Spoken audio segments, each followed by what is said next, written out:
Welcome, everyone. Thanks for joining us today. While we get started and get our PowerPoint pulled up, I just wanted to take this opportunity to thank you all for joining us.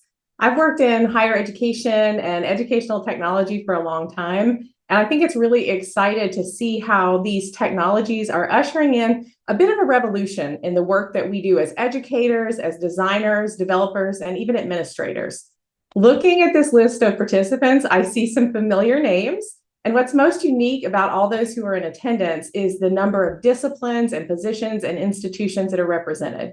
I can't recall seeing this type of shared interest in a technology to this scale across so many different fields before. So I find that just wildly promising for the work that we do. In some ways, it's this same recognition that led the three of us to our focus for today. Exploring tools like ChatGPT not as something to fear or to divide us, but instead as an opportunity to support a more human-to-human connection.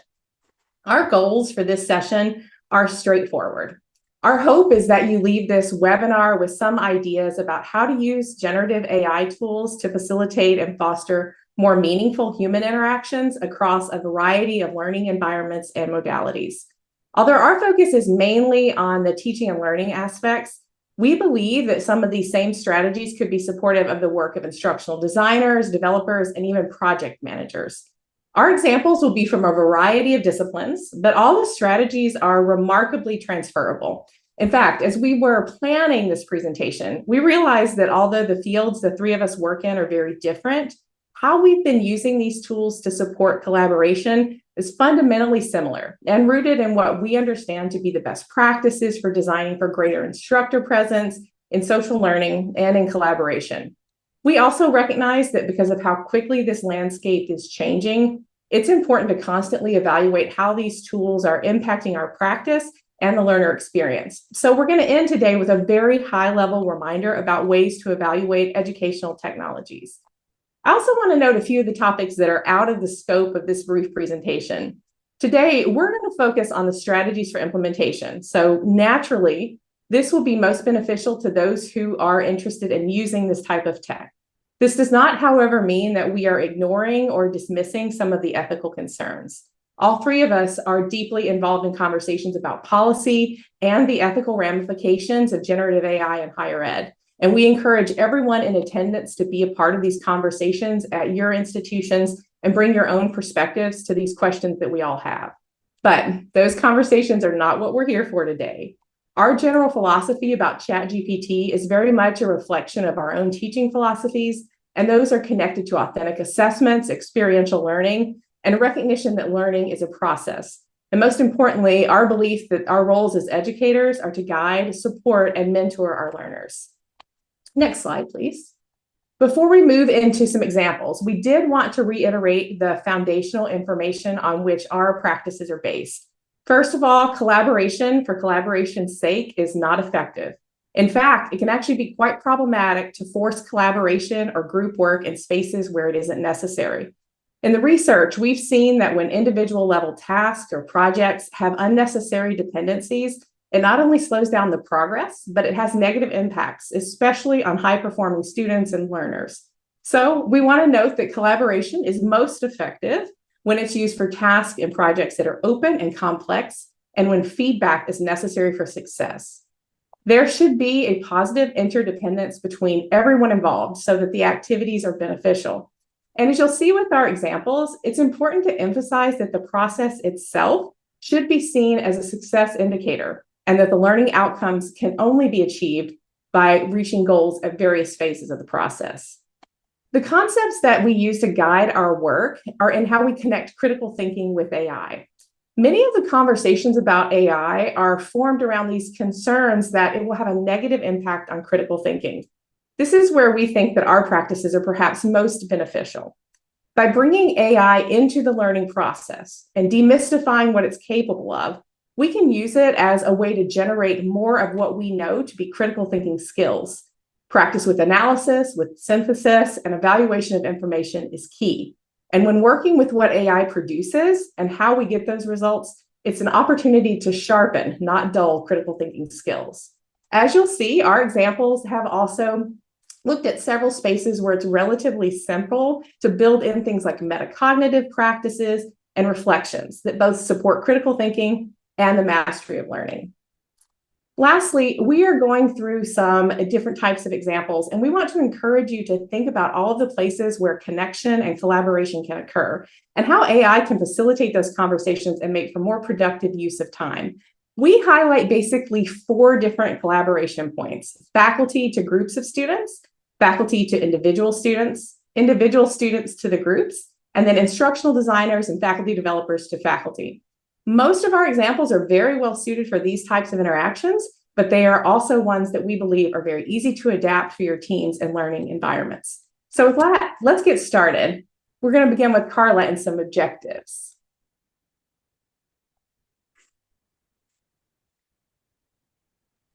Hello, everyone. As Dr. Jones mentioned, there are many ways that we can engage with AI models to facilitate the development of collaborative assignments. This approach not only enhances the learning experience, but also provides educators with valuable insights and resources. The process begins by defining the objectives intended for a particular assignment. In this instance, we're using open educational resources that are a great foundation for content when creating the prompt for the AI model to generate these objectives. In this case, we're utilizing ChatGPT, but remember that there are other AI models available. While OERs are valuable for students, they may not always provide the same level of faculty resources as traditional publisher books. This presents an opportunity for leveraging AI to bridge the gap. Take, for example, the following prompt where I request ChatGPT to formulate objectives based on the provided OER content. The prompt is detailed, assigning a role for the AI model and specifying the actions it needs to take after evaluating the chapter content. Though there may be no specific limitations in the example, the objectives generated can be further refined based on specific requirements. ChatGPT not only generates a comprehensive list of objectives for collaborative group work, but also exhibits an understanding of the OER text as related to international marketing. Also, the objectives listed include suggestions for class activity, showcasing the versatility of the AI-generated content to adapt to different learning environments. The first objective, define the core concepts of marketing, could be developed into a discussion board activity for an online class. In a hybrid class setting, students could be organized into groups to research concepts and subsequently share their findings with the class. Students can also utilize AI to explain more complex concepts and provide examples. In the second objective, faculty or instructional designers can use AI to ideate case studies that are not only relevant, but also engaging for the students. Taking it a step further, the class, whether online or hybrid, can be divided into groups, each representing opposing views of the case study. This activity learning approaches encourage critical thinking, collaboration, and a deeper understanding of the content. Another innovative use of AI is to adapt objectives based on students' prior knowledge. For example, in a graduate course where students having met specific pre-requirements, the objectives can be formulated to challenge critical thinking beyond basic recall of the material. The opposite could be true where you're utilizing a more challenging textbook or OER and need to simplify the objectives. These are just a few examples of how AI could help with the creation of objectives. Next, let's explore how we can use AI to create collaborative assignments in the areas of English, business, IT, and STEM. Thank you, Carla. As we were exploring some examples from our classes, I initially had my section divided into 2 parts, one from my experience as a composition and research writing instructor, and the other from my work teaching education classes. But as I dove into the assignments and thought about where the work I've done could be most useful for this conversation, I realized that one of my assignments spans many, many different fields and gets right to the heart of some of the main concerns that we have with students using ChatGPT. So I present the research paper. Since research papers often have multiple steps and go across several disciplines, I decided to focus specifically on that type of assignment and some of the ways that I've incorporated AI into my courses. This example is from an undergraduate research writing course. The objective is for students to synthesize research from about 12 academic sources and compose a paper of about 10 pages. The entire project spans just more than a month. It's taught fully online and asynchronous. It's a pretty standard assignment that we see at the 1 in 2,000 level. To get started, I looked at not only where there were opportunities for collaboration, but where collaboration and feedback were typically the most beneficial for students.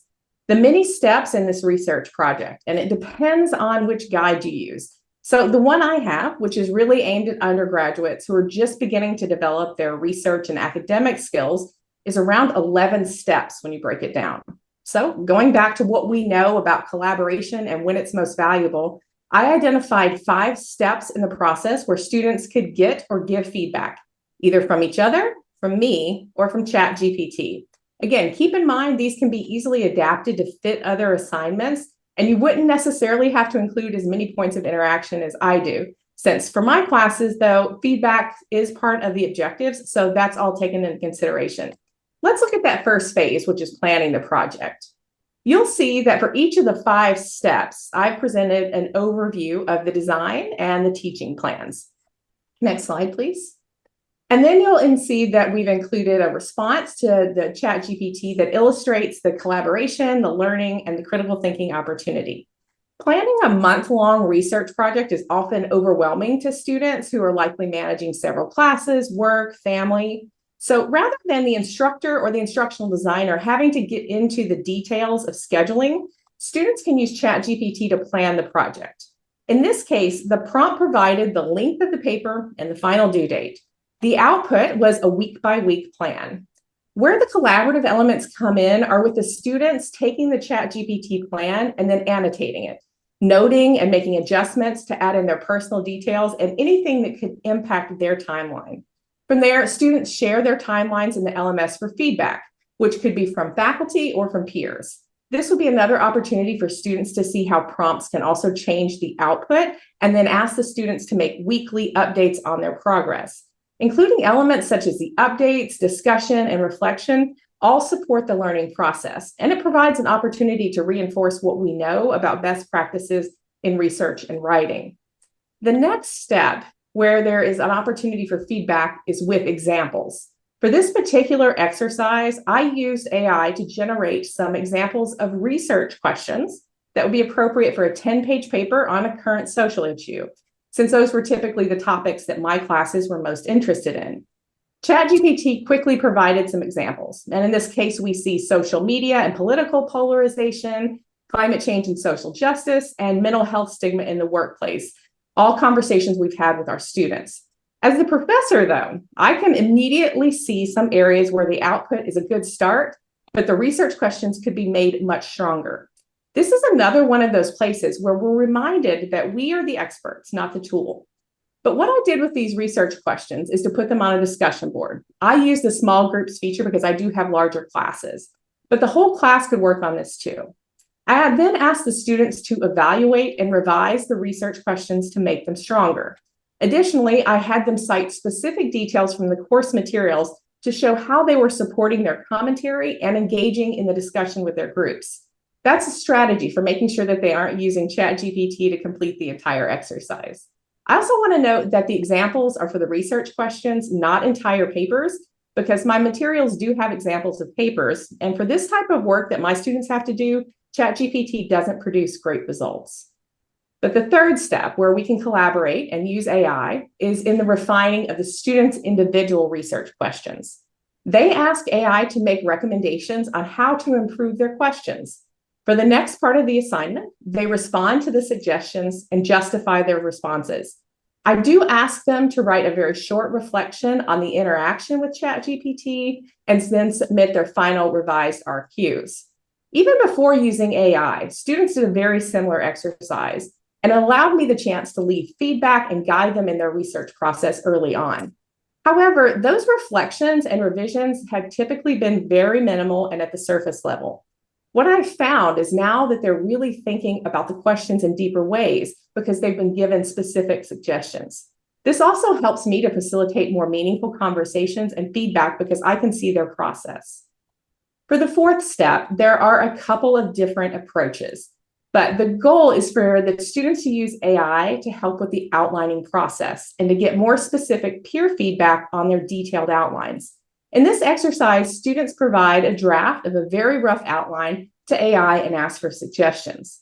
What they will likely find is that the recommendations may not be aligned with their initial research, or they may have suggestions that are not really where they want to go with the paper.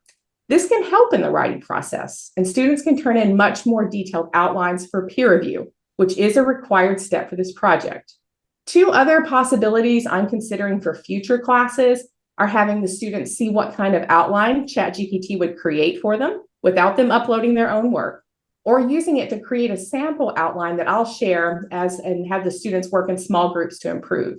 As you can see from the example here, we still need to go in and include things like research and sources, consider the sections, for example, and notice how this one even has the lit review section because that's standard.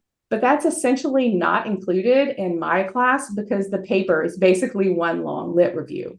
The final opportunity related to AI is to get feedback. In this step, students could submit a part of their early drafts to get the feedback. The output for this type of prompt is often going to produce results that look like a list of suggestions. For the students, they could share the recommendations, which are typically pretty generic from ChatGPT, to the discussion forum. I had my students share 2 that they were going to incorporate and 2 that they weren't, and then explain why. This is also something that I believe will lead to more effective peer reviews, as not only have the students gone through the revision process, but they've also presumably made some changes, as they noted which ones they were going to use and how they were going to revise them. With this type of assignment and with the way that students are interacting with the AI and with each other and me, I don't believe we've compromised the process of learning outcomes in any way. In fact, for some of the steps, I think we've actually improved upon them. While there's nothing saying students couldn't use AI to generate essays, that's really no different than any of the other concerns we've had in composition studies about writing and academic integrity for decades. So as we as faculty and instructional designers and developers, we can still rely on those same types of assignments and practices that are going to prevent some of those situations. Now I'll turn it over to Carla and Kyle as they introduce some of the work they're doing. Thank you. In this example of an IT project, by using a course objective as a foundation, we can use ChatGPT to generate a collaborative project spanning multiple weeks.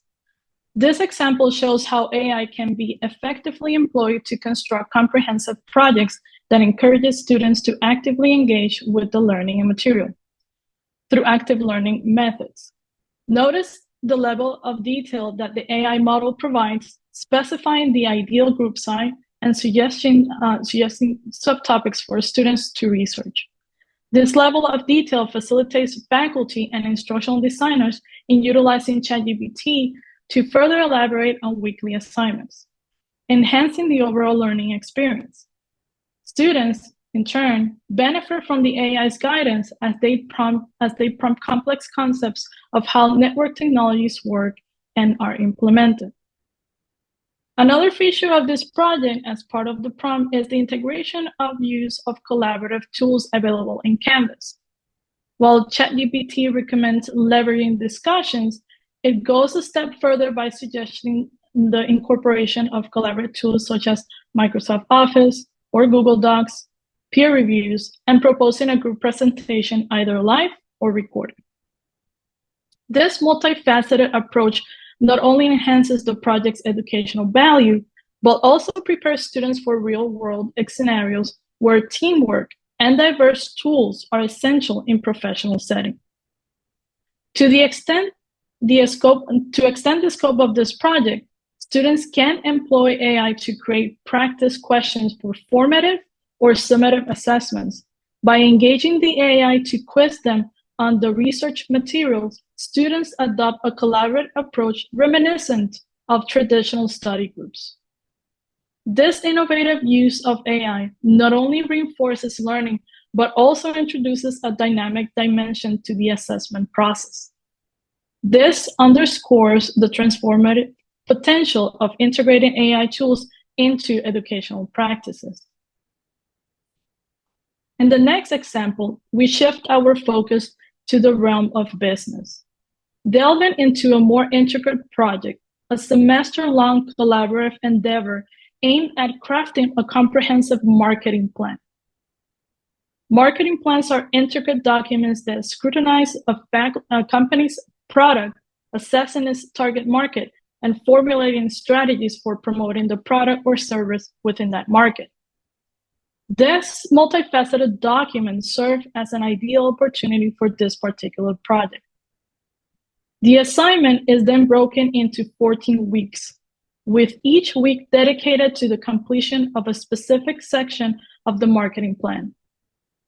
As students start this collaborative project, the integration of ChatGPT proves invaluable, offering a dynamic platform for brainstorming product ideas based on their shared interests. Throughout the semester, students are not only tasked with researching into the details of the company and product that they've chosen, but also are challenged to ideate innovative strategies for effectively marketing and promotion. As a faculty, you can utilize the outline task provided by ChatGPT as a framework. It allows the faculty to expand on these tasks, offering detailed instructions for each week of the project, ensuring that it aligns with the overarching goals of the marketing plan. This not only streamlines the planning process, but also provides a clear roadmap for students to follow throughout the semester. Additionally, instructors can use AI to assist on the creation of weekly rubrics based on the specific section of the marketing plan that the students are actively working on. Faculty can then provide weekly feedback on the assignment submissions, which the groups can then iterate on their marketing plan. Like Dr. Jones mentioned in her example, they can then utilize the feedback from the AI to revise the draft. Finally, each group can use AI to provide guidance of the marketing plan as if it was the company of the product.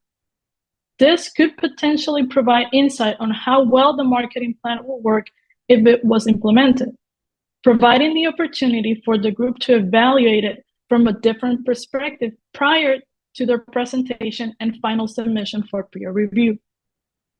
Now, Dr. Writing will provide examples of using AI for STEM. Thank you, Carla. So I'm very excited to share some of these ideas for projects that promote collaboration in STEM classrooms, both lecture-based classrooms and on the next slide, lab-based learning spaces. I want to make sure that I clarify that when I'm using the term STEM here, I am using the more inclusive form of that acronym that includes medical and allied health fields, which actually is where I tend to fall in my own career. But I want to start by mentioning that I've actually used ChatGPT and AI through generative case study assignments that I assign in various courses that I teach here, where the students are going to collaborate. It's important for those of us that work in all disciplines, not just STEM, but in particular the STEM fields. Our students are rarely working on an island when it comes to case scenarios that are present, regardless of what discipline within that very diverse group of fields they may fall within. They're leaning on each other and they're drawing on expertise from each other to build interprofessional expertise and practice in what they're doing. And what I do in the classroom is I actually provide the prompt to the student, such as the one that is listed there, where I'm asking the ChatGPT or the AI platform to act as though it's a college physiology instructor and provide a case study. What I really love about this platform is it drives very rapid think, pair, share activities after I deliver the content that is related to that prompt.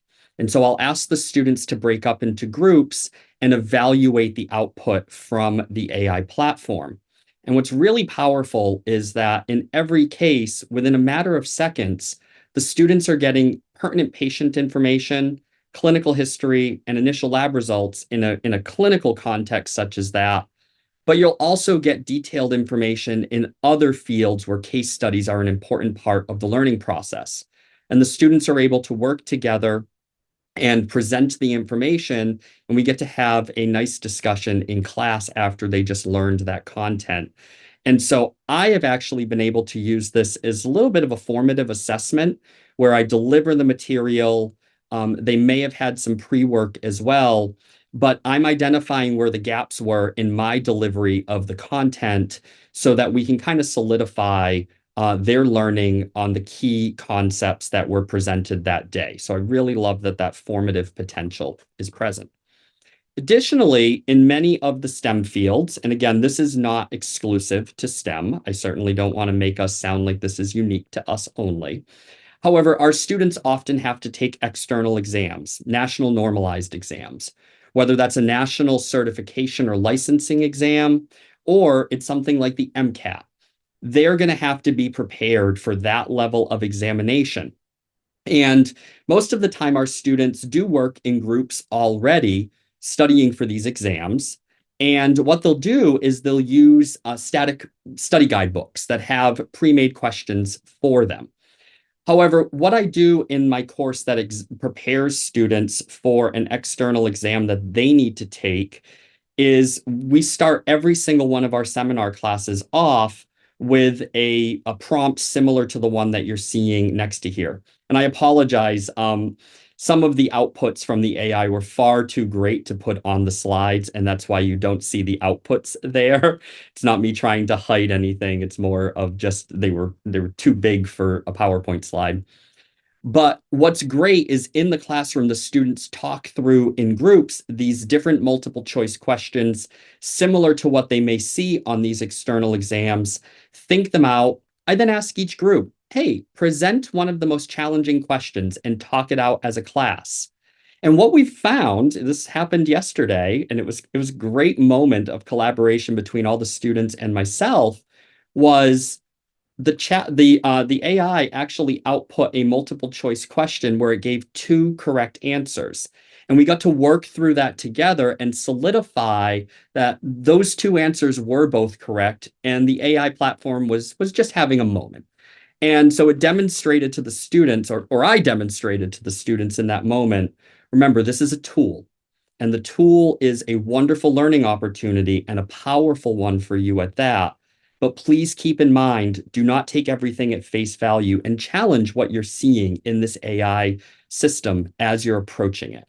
And use your network of peers and use your ability to interact with me as your faculty to clarify when those types of hallucinations in the AI show up.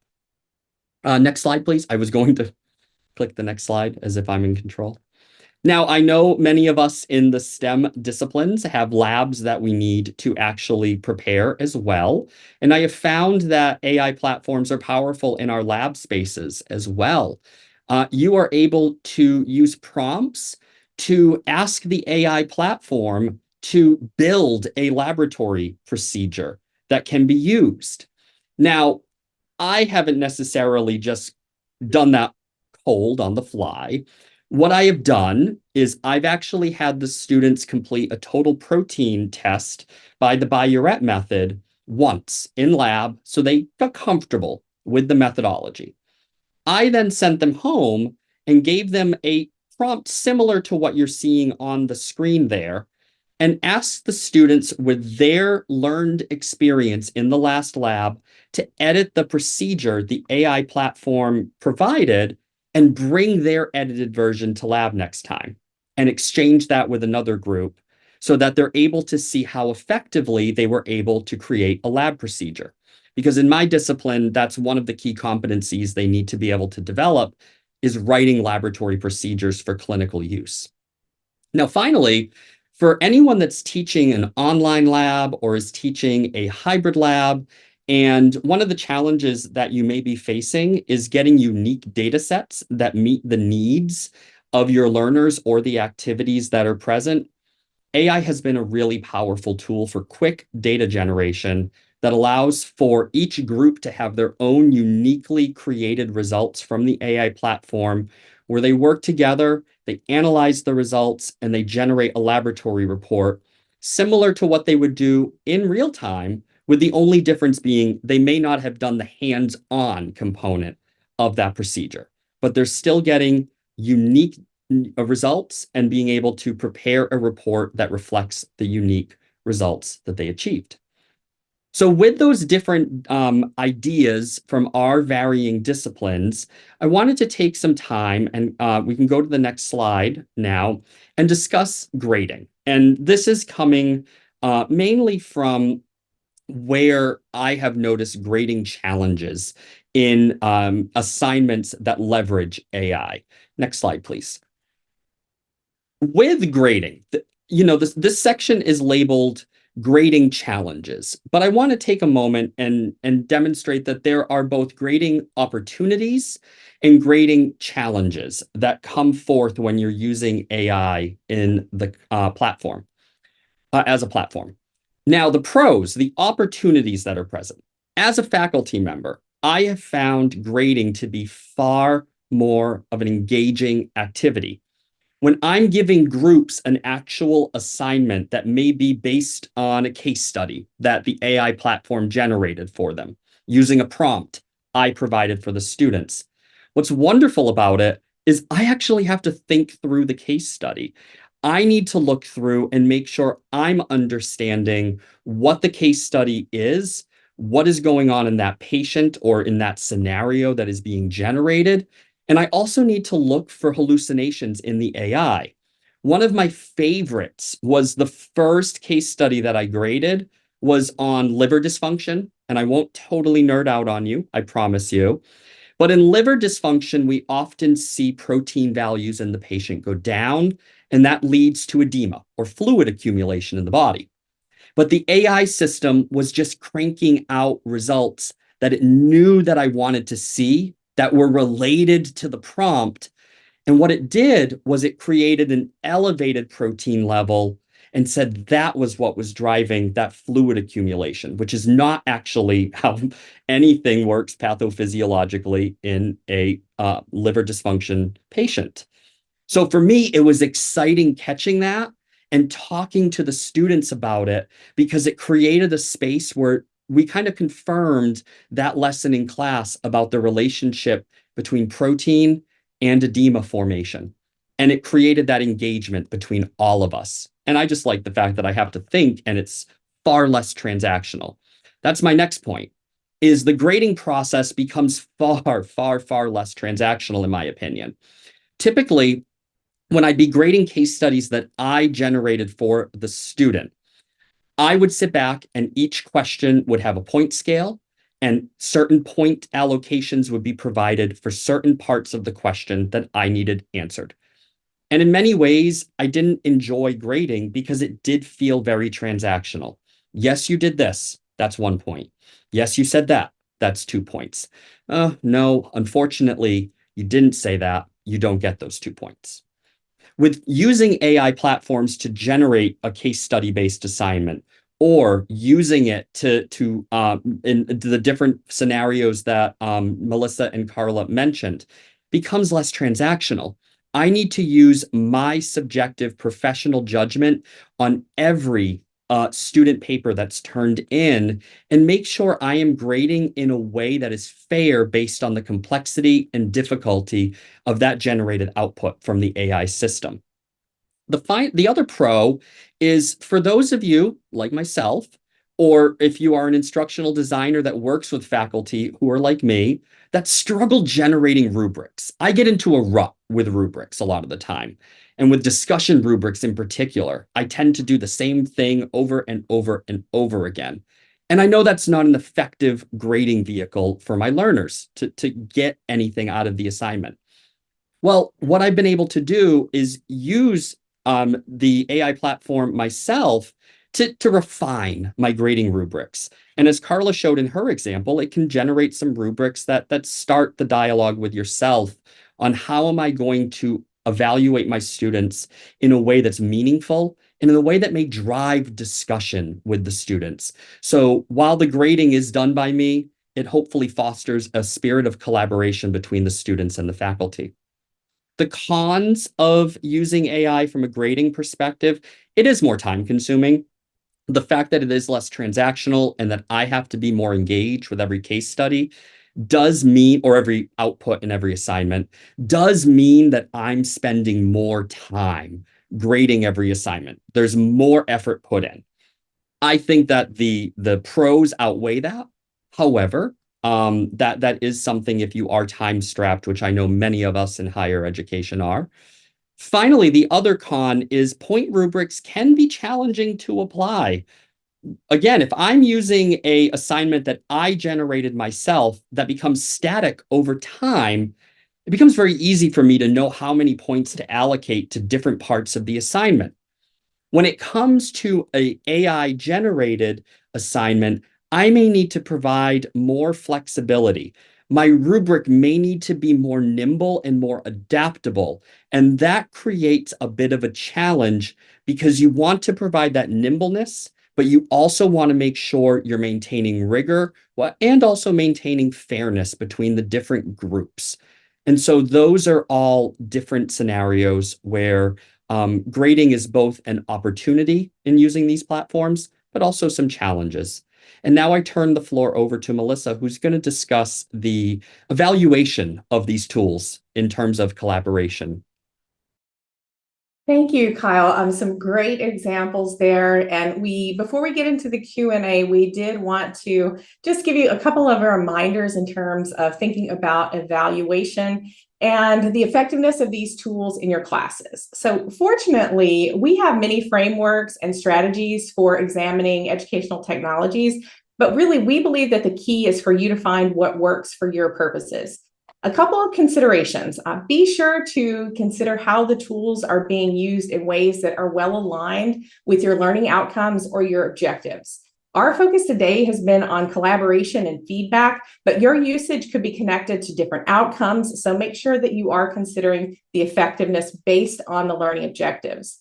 It's also important to evaluate learner interests and how they're engaging. For my classes, for example, I do have a survey week 1. They reflect throughout the process. And then there is an end of term survey that I launch as well, just to get a better understanding of how the students are feeling about working with these technologies. Along with that, it's important for you to think about how this is impacting your own process. Adding more work, are we reducing time on feedback, enhancing or interrupting your lessons and your plans? I think all three of us today have hit on how these things can all happen sort of simultaneously. So it's important for you to think about how this is impacting your work. Adding more work when we look at this is really something we're trying to avoid, but we know as a new tool, there's going to be some exploration that happens and there's a learning curve, of course. Two final considerations are really to look at the experience from multiple angles, not only teaching and learning, but considering information security, different institutional policies, and then terms like equity and accessibility with your learners. And just as we started this presentation, we are all very open to conversations and we need to continue to be a part of them at our institutions. Finally, last week, some of you may have been there as well. I attended the AAC&U webinar on AI and higher ed. And to paraphrase one of the presenters, successful implementation of educational technology to scale is going to rely on strong faculty development, learning and development teams, and your instructional designers. So it's very important for us all to work collaboratively and make sure that we are the ones who are setting up this next stage in education. So with a little levity, next slide, please. If you do have any questions about how to evaluate ChatGPT in your class, you, of course, can just ask ChatGPT for help with that. And with that, we thank you. And we'll get to some questions here in the last couple of minutes. Let's see. Tom, this is where I might need your help in guiding the Q&A here. A lot of great feedback in here. Thank you all for sharing ideas as well. That's where I'm seeing most of the comments are people sharing strategies.